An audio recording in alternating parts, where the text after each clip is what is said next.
ગાય મામલે કથાકાર રમેશ ઓઝાનું નિવેદન છે। ભૂખી ગાય પ્લાસ્ટિકની થેલીઓ ખાય છે, હિન્દુઓ શરમ નથી આવતી, રમેશ ઓઝાએ વાત કરી છે। ગૌ માતાના ઓપરેશન થાય એટલે કોથળીઓ નીકળે છે, શરમ આવી જોઈએ, આપણી કોઈ જવાબદારી નથી, આ પતન તરફ લઈ જશે।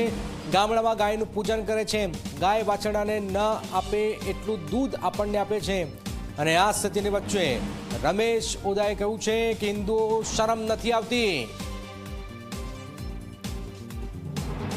एक चौथाई हिस्सा केवल अपने वत्स के लिए, बछड़े के लिए, और 3 हस्ते मनुष्य को दे देने वाली बड़ी परोपकारी गो माता। गाय ने दोई लेन पछी आम मूकी दे छूटी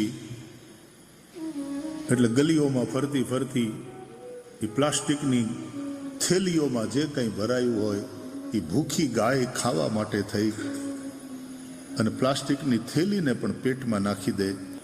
હિન્દુઓ શરમ નથી આવતી। ગો માતાને માટે આવી સ્થિતિ ઉભા કરનારા આપણે ગો માતા કી જય હો, જય ઘોષ કરી શરમ આની चाहिए।